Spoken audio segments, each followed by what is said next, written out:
আমরা আজকের এই শহীদদের স্মরণে যে গণ অভ্যুত্থান দিবসের আয়োজন করেছি, এটা সম্পূর্ণ একটি অরাজনৈতিক অফিসিয়ালি প্রোগ্রাম। সো আমরা এখানে ছাত্ররা যারা আছেন নিশ্চয়ই ওনারা প্র্যাকটিক্যাল এই চড়াই উতরাই পার হয়ে এই চেয়ারে বসেছেন। সো আমরা মনে করব স্যারদেরকে এটা রিয়েলাইজ করার জন্য আমরা সুযোগ দেব এবং স্যারদেরকে আমরা সহযোগিতা করব।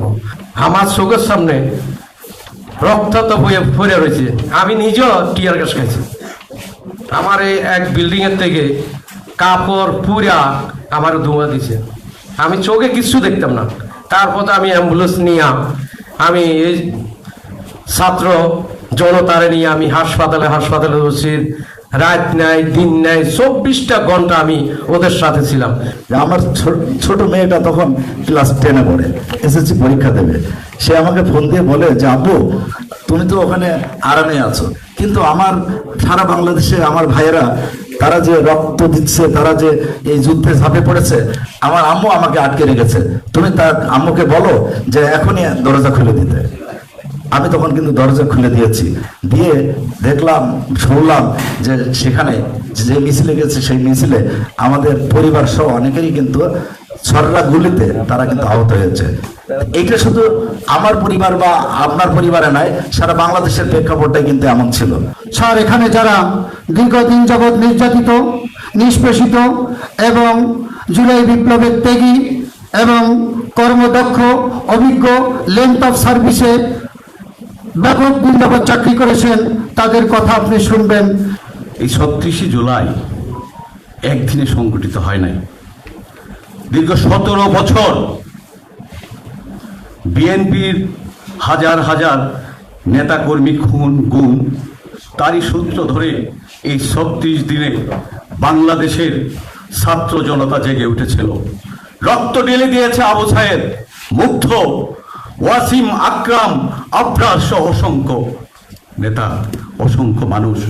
আমরা যদি তাদের রক্তের ঋণ শোধ করতে চাই, তারেক রহমান বলেছে সবার আগে বাংলাদেশ, সে বাংলাদেশ যদি আমরা করতে চাই তাহলে কিন্তু তাদের ঋণের কথা মনে করতে হবে। মাননীয় চেয়ারম্যান স্যার, বোর্ড মেম্বার মহোদয়গণ, চেয়ারম্যান, ভাইস চেয়ারম্যানগণ, আমি আপনাদের সম্পর্কে একটা কথা বলতে চাই। আমরা রেড ক্রিসেন্টে যারা চাকরি করি তারা সকলেই কোড অফ কন্ডাক্টে সাইন করে এসেছি, 7 প্রিন্সিপালের সাইন করে এসেছি, সার্ভিস রোল আমরা মেনে চলি। কিন্তু অত্যন্ত পরিতাপের বিষয়, এই রেড ক্রিসেন্টে এমন কিছু বিষয় ঘটে গেছে বিগত 17 বছরে, এবং তারপরেও আমাদের মুখ থেকে কোনো কথা আসলে সার্ভিস রোল নিয়ে কথা বলা হয়, কোড অফ কন্ডাক্ট দেখানো হয়। আমরা তো মেনে এসেছি। যখন এখানে বঙ্গবন্ধু পরিষদ করা হয়েছিল তখন আপনাদের কোড অফ কন্ডাক্ট কোথায় ছিল? আপনারা তখন কেন প্রতিবাদ করেন নাই?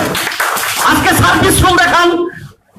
আমরা বলতে চাই, রাজনৈতিক বক্তব্য দিবেন নেতৃবৃন্দ, আমাদের শুধু একটাই চাওয়া, ফ্যাসিস্টরা অঙ্গে অঙ্গে ঢুকে পড়েছে, তাদেরকে চিহ্নিত করতে হবে। যদি আপনারা আগামী দিনে বাংলাদেশ করতে চান, রেড ক্রিসেন্টকে করতে চান, তাহলে ফ্যাসিস্টদেরকে চিহ্নিত করে বিচারের আওতায় আনতে হবে। আজকে আমরা কথা বলতে পারছি। আমি শুধু আমার সোসাইটির যারা পরিচালনা পর্ষদে আছেন চেয়ারম্যান স্যারের নেতৃত্বে, তাদের কাছে একটা অনুরোধ শুধু স্যার, সোসাইটিতে স্যার একটু ন্যায় বিচারটা স্টাবলিশ করেন স্যার। যারা আসলে অন্যায়ের শিকার হয়েছে তাদের অন্যায়টা প্রতিকার করার চেষ্টা করেন স্যার। আমি দু একটাই কথা বলতে চাই যে বাংলাদেশ রেড ক্রিসেন্ট সোসাইটি যেহেতু একটি মানবিক প্রতিষ্ঠান, যে কোনো দুর্যোগ, সংকট, মানবিক কাজে বাংলাদেশ রেড ক্রিসেন্ট সোসাইটি সবসময় তার 7টি মূলনীতির আলোকে কাজ করে থাকে। আমরা যদি জুলাই 24 সে আন্দোলনের কথা বলি, যেটা আমাদের ড্রাইভার, গাড়ি চালক রহিম বলে গিয়েছে সে কেন কেন বিভিন্ন হাসপাতালে গিয়েছে, তখন আমাদের যে সেবাটা পরিচালিত ছিল আমাদের যুব স্বেচ্ছাসেবক দ্বারা, সেটি হচ্ছে ইমার্জেন্সি ইন ফার্স্ট এইড, আমরা যেটাকে বলি আদার সিচুয়েশন অফ ভায়োলেন্স। এটি আইসিআরসি সাপোর্টেড একটি প্রজেক্ট, যেখানে আমাদের ভলেন্টিয়ার দল মত নির্বিশেষে সেই সময়টা জীবনের ঝুঁকি নিয়ে কোন মানুষটি আগে আসবে সেটি না দেখে, কোন দলে সেটি না দেখে মানুষকে সহযোগিতা করেছেন, এবং সেটি দেশব্যাপী একটি পরিচালিত কার্যক্রম ছিল যেটি প্রশংসার দাবি রাখে। জুলাই আন্দোলন কোনো একক আন্দোলন না, সেখানে কিন্তু সকলের আন্দোলন ছিল। যেই প্রতিবাদকে নিয়ে গত ৩৬ জুলাই এসেছে বিভিন্ন মানুষের পুঞ্জীভূত ক্ষোভ, অনেক দিনের অনাচার, সেগুলির প্রতিবাদে ছাত্ররা সামনে ছিল বা বাংলাদেশের সব স্টেক হোল্ডাররা পিছনে ছিল, কাউকে বাদ দেওয়া যাবে না। যে কারণে বাংলাদেশে চেঞ্জটা এসেছিল, সেই কাজগুলো রিপিট না করা। সেই কাজগুলো কি? অন্যায়, জুলুম, অন্যের অধিকার কেড়ে নেয়া। আপনাদের সবার সহযোগিতা এবং সুন্দর একটা ওয়ার্ক প্লেস গঠনে আপনারা কন্ট্রিবিউট করছেন, এবং আমি মনে প্রাণে বিশ্বাস করি যারা নিগৃহীত ছিলেন গত 17 বছর তাদেরকে প্রায়োরিটি দেওয়া উচিত।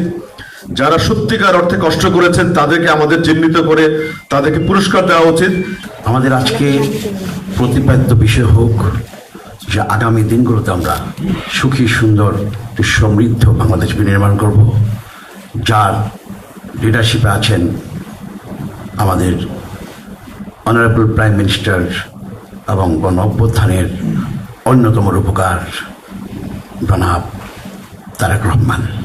ইলেকট্রিশিয়ান থেকে আমরা আজকে প্রতিজ্ঞা করি, আমরা প্রতিশ্রুতিবদ্ধ হই, আমরা যেখানে যে অবস্থানে আছি, ইলেকট্রিশিয়ান সোসাইটির যে হারানো ঐতিহ্য আছে, ইলেকট্রিশিয়ান সোসাইটির যে একটা গৌরব আছে, সেই গৌরবকে আমরা ফিরিয়ে তুলব, আমরা গৌরবকে আমরা ধারণ করব। আমার জীবনে এই গণ অভ্যুত্থান দিয়ে আমি 3টা গণ অভ্যুত্থানকে সফল করতে সক্ষম হয়েছি। 1969 সালে আমি তখন ক্লাস 9-এর ছাত্র। আইয়ুব বিরোধী আন্দোলন হয়েছিল, আইয়ুবকে আমরা দেশ ত্যাগে বাধ্য করেছিলাম, সেই অভ্যুত্থানে আমার অংশ ছিল। 1990 সালে এরশাদ বিরোধী আন্দোলনে আমি তখন সক্ষম যুবক চিকিৎসক, রাজপথে আন্দোলন করেছি, এরশাদকে হঠাৎ সমর্থ হয়েছিলাম। এবারে 24 জুলাই, তার আগের 17 বছর এবং 24 জুলাই আগস্টের 36 দিনে আমি রাজপথের সক্রিয় যোদ্ধা হিসেবে রাজপথেই ছিলাম। মৃত্যু দেখেছি, আহত দেখেছি, চিৎকার দেখেছি। সেই অভিজ্ঞতা বর্ণনা করা সত্যি কঠিন। তাদের মনোবল ধরে রাখার জন্য যেন তারা পিছিয়ে হতে না যায়, কি উদ্যম সাহস নিয়ে তারা মাঠে নেমেছে, স্বৈরাচার হাসিনা পালাতে বাধ্য হয়েছে। আজকে আপনাদের সামনে উপস্থিত হয়েছি, আপনারা আমার একটু খোঁজ নিয়ে দেখবেন। আমি কিন্তু গুমের হাত থেকে ফিরে আসা একটা লোক। চৌধুরী আলম এবং ইলিয়াস আলী গুমের পরে একটা রমজানের সময় বা ইফতার আমি চেম্বার করা অবস্থায় আমার চেম্বার থেকে উঠিয়ে নেওয়ার, যখন চারদিকে ঘেরাও দেওয়া ছিল, তখন হয়তো আপনারা জানেন না র্যাব যে অর্গানাইজেশনটি কীভাবে নিয়ে যেত।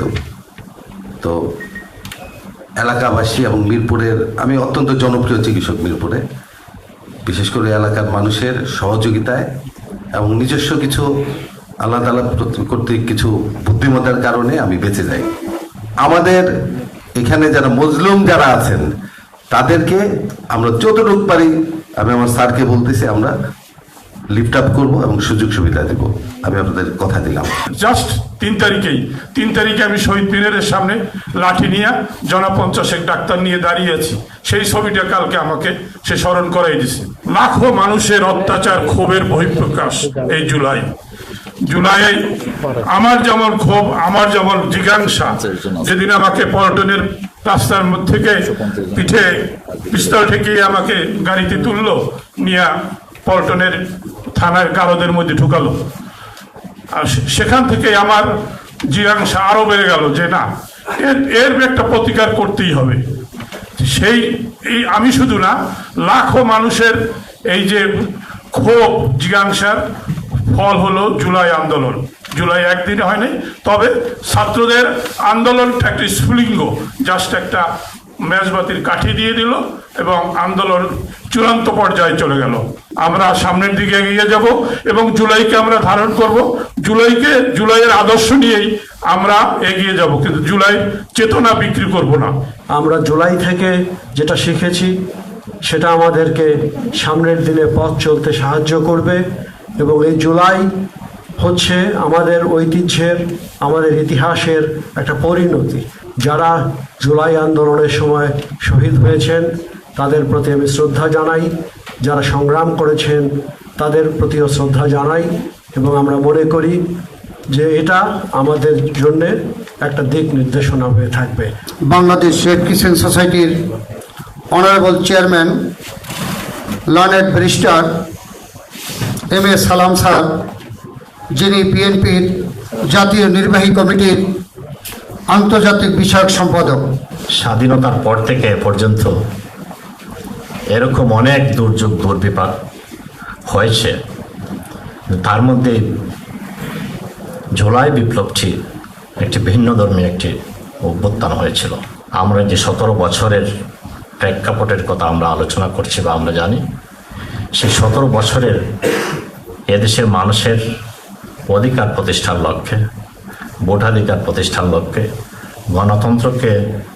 গণতন্ত্র পুনরুদ্ধার করে প্রাতিষ্ঠানিক রূপ দিয়ে একটি স্বাধীন সার্বভৌমত্ব রক্ষা করে জাতিকে আবার ট্রাকে নিয়ে আসার, ফেসিবাদ থেকে মুক্ত করে দেশকে আবার এটি ট্রাকে নিয়ে আসার জন্য তার সমস্ত জীবন যিনি আন্দোলন করেছেন এবং সবশেষে গত 17 বছর যিনি আন্দোলন করেছিলেন, আমাদের একজন মহিয়সী নারী, সাবেক প্রধানমন্ত্রী দেশনেত্রী বেগম খালেদা জিয়াকে শ্রদ্ধার সাথে স্মরণ করছি এবং তাদের রুহের মাগফিরাত কামনা করছি। এই অনুষ্ঠান থেকে দেশের সমস্ত মানুষকে এক করে একটি প্রেক্ষাপট তৈরি হয়েছিল, আন্দোলন করেছিলেন এবং সেই প্রেক্ষাপটে দাঁড়িয়েই এই জুলাই অভ্যুত্থান আমাদের ছোট ছোট ছাত্র ভাইরা শেষ পর্যন্ত শিক্ষা প্রতিষ্ঠান ত্যাগ করে শিশু পর্যন্ত রাস্তায় নেমে এসেছিল। আমি জনাব তারেক রহমান সাহেবকেও স্মরণ করি শ্রদ্ধার সাথে এবং তার যে ভিশন রয়েছে একটি মানবিক রাষ্ট্র গঠন করা। এই যে আজকের যে অভ্যুত্থানের নিয়ে আমরা আলোচনা করছি, জুলাই অভ্যুত্থানের এটার যে স্পিরিট, একটি বৈষম্যহীন মানবিক গণতান্ত্রিক ন্যায়ভিত্তিক একটি রাষ্ট্র প্রতিষ্ঠার যে ভিশন নিয়ে কাজ করছেন, আর আমরা বিডিআরসি সোসাইটি আমরা সরকারের সেই লাইন মেনটেন করে একটি মানবতার কল্যাণে আমরা কাজ করে যাচ্ছি। তাই এই জন্য তাকেও আমরা ধন্যবাদ জানাই, আজকের কৃতজ্ঞতা জানাই এবং তাকে শ্রদ্ধার সাথে স্মরণ করি। শুধু যদি আমরা প্রিন্সিপাল ধারণ করি তা না, এই সোসাইটিকে ধারণ করতে হবে। আমরা এই সোসাইটিকে ধারণ করে আমাদের মধ্যে আমরা এমনভাবে এই প্রিন্সিপালগুলোকে এর স্পিরিটকে আমরা স্ট্রেনথেন করব, যাতে করে আমাদের পরিচয় এই কম্পাউন্ডের ভিতরে আসলে আমরা রিপ্রেজেন্ট, এবং আমাদের কাছে সবচেয়ে বড় স্বার্থ হচ্ছে রিপ্রেজেন্টের স্বার্থ, আমার স্বার্থ নয়, কোনো পার্টিকুলার কোনো দলের স্বার্থ নয়, কোনো গোষ্ঠীর স্বার্থ নয়। এই অভ্যুত্থান কোনো একক ব্যক্তির নয়, কোনো গোষ্ঠীর নয়, এই অভ্যুত্থান এদেশের আপামর জনগণের।